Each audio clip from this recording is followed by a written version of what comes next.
these are what the agents, because you work differently. Yeah. You work differently, but on the other hand, you do work, with one common interest. Bro Stan, if I may just interject here for a moment. We discussed this off air. We have a common problem. Whether you a football club, a football agent, or Union representative. a union representative. The common problem is the buy-in of our players to understand how short their career is and the importance of your preparation during that period for your life after sport. And sadly, and we all concur here, sadly, it's only a real handful of players that take their futures seriously. I've seen it over my 24 years being involved. Particularly, you might think it was more prevalent in the early days. Not true. It's become more difficult today to sit down with a young football player and get it through to them. And I'm using football as an example, but it's exactly the same in other sports. And get through to them the importance of preparing your life as you grow to ensure that the day you retire, either you have enough money in the bank and enough wisdom that you've gathered to look after that money, or you've set yourself up for life after playing, whether it be a football coach, a football administrator, or outside of the football industry.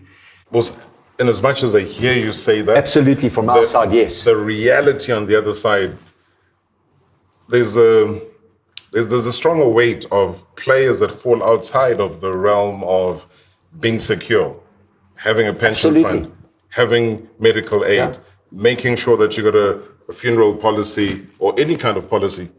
They come to the end of their careers, whether by injury or by retirement, and they've got nothing to fall back on. So that's what I wanted to know, is that from what Mike is saying, does that form part of it? And I'm glad Nhlanhla will back it up from what he knows. It's actually interesting, Rob, because we're not far from all these facts. In fact, if you speak to all my players, which is very handful, is that when I sign you, I say we're preparing then, not now. Now you're going to have like 90,000 people cheering you. You're going to have friends at your house every day. I play a very small role during that time in terms of impacting certain things. I'm more interested in us investing money into the right places, us making sure that we put money away. But also putting money away is not good enough, because anybody who's put money away, you retire at 35, got another 40 years to live. You can't live on that money that you saved. So you have to save it in such a way that beyond football, you are actually well off. Because at the end of the day, when that player goes poor, the person going to look at it is me. And I think that's where I say we've got a common interest, all of us, including the union, because the interest may not be the club did not pay so and so, the club ran away or sold the other club without. They're saying at the end of the day is the player. Is the interest of all of us. We are linked, Rob. He's quite correct in saying that. And if I may ask Opera Jazzman, if all his clients are members of the union, I might get a different answer. And I'm very happy to answer, because I'm not a scout for unions for coach group, which is interesting because I don't scout for them. But what is interesting is they must driving this point home. Allow me to drive this point home. We can talk of the similarities and what we want in the best interest of the players to be catered for, so that they leave the game better and they still better even while playing the game. But as much as I appreciate the credibility of Opera Jazzman and Mr. Makaab, we must look at the issue of these fly-by-night agents. I think this is where the problem starts, because I like that he manages a boutique. I wanted attention when I was a player. I think, no offense to Mr. Makaab, the reason I left this table, I felt lonely at some point. We were in Cape Town. The person that was appointed to look after us, even when needed, he was not there to guide. At the age of 21, my second contract in the PSL, I negotiated myself. I terminated. I never had an agent from then until the day I retired, because I can speak to joint committees. I know what I want. If it's a technical matter, let's discuss it. I'm the best person to represent myself. Now today, you've got these agents that are anti-union. You would go to recruit players at the club. And these agents, or a player tells you that, no, I'm not signing now. I need to consult with my agent. A subscription fee is 100 rands. Yeah. You earn 90, you earn 30, you earn 40,000, 100 rands. You need to go and consult your agent. Who's going to tell you that? No, those people, they are using the subscription money for any other thing because they are not doing anything for you. Simply because you know that you are wrong, you are a criminal, and you want to rob this player of his monies and make sure that you keep him in a corner where he's not informed about any other thing that happens. We are a threat. That weakens the sector. But credible people and the honesty that they talk about is what we want in the game, because we all want to shape the lives of these footballers. But if we defy that level, then you've got a problem, because now these members run to these agents which are bogus.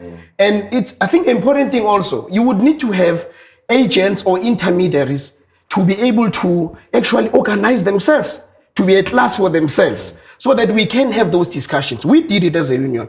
We've organized ourselves. We negotiated the CBA against all odds. No one favored us. Let's go back to the Jazzman and the union story, because he's not a bogus agent. Yes, he's not. So why are his players not members of the union? Or some of them? Well, I will speak on his behalf right now. Whilst he's Well, I'm not ancestral. You He can't said- speak on my behalf. I can speak for myself. I will represent you on this one before you come in. I want his view first Yes. of why he thinks some of your players are not part of the union, and then I'll give you a chance to answer. Probably is not well informed of what we do, or he doesn't believe in what we do, or he sticks to his beliefs that he's not an agent for the union. And we're not asking him to be an agent for the union. The reason I'm raising the issue of these agents to organize themselves to be a class, it simply means they start to deal with problems at that level. We need to talk about issues of regulation to avoid having these people that takes away the credibility of managing players to the dustbins, because the people we have now, they are doing nonsensical job and injustice to football and managing these players. Now you've got that bit of a problem, Robert. So we need their players. We need to be confident and sit with Jazzman and say, we want your players. And he must actually send him there because he believes that the union is doing the right job for these type of Let me players. give him a chance to Makaab. rebut, and I'm going to come to you, Mike. You know, Rob, it's interesting because the ecosystem works this way. The union represents players, and I'm not referring to PSL. Or as long as you're a player, you can join the union. Yeah, under the banner umbrella. of FIFA Now, Pro, where do they belong. Where Yeah. do our players belong to? The employer, which is either Pirates or any other club.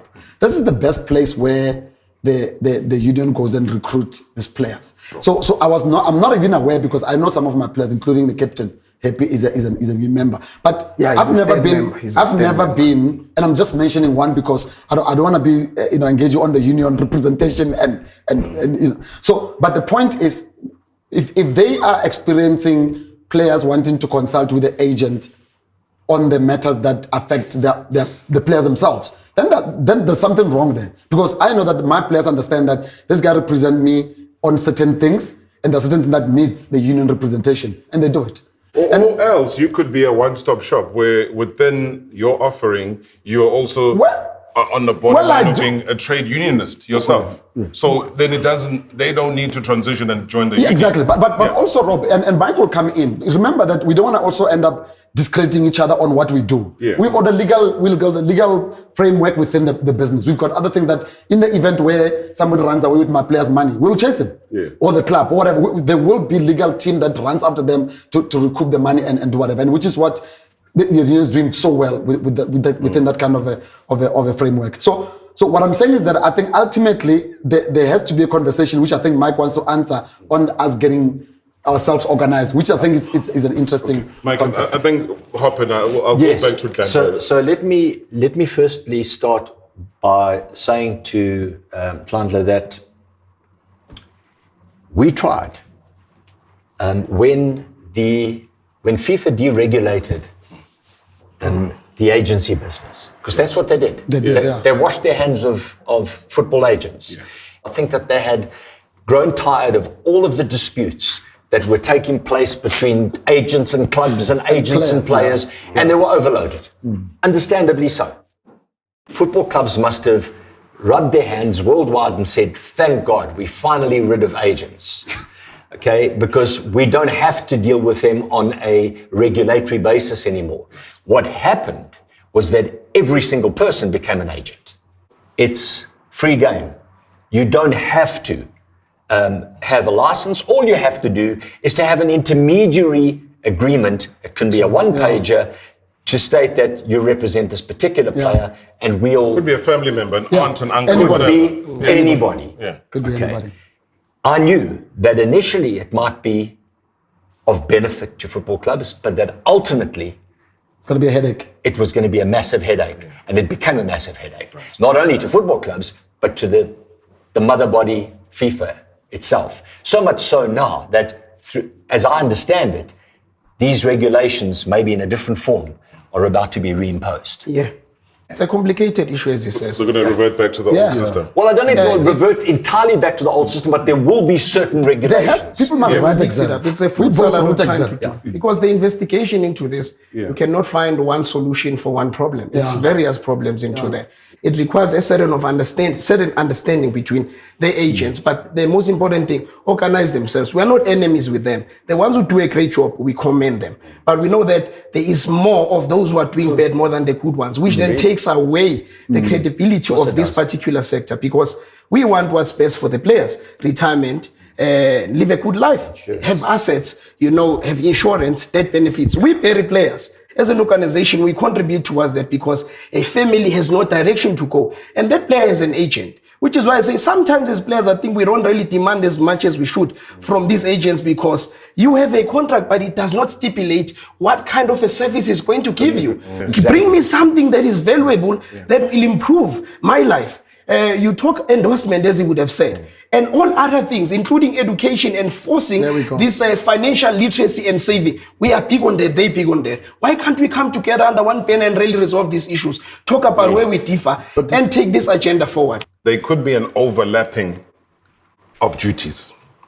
That what the union offers and what the agent offers might be the clash in terms of why then some of the players that you have are not union members.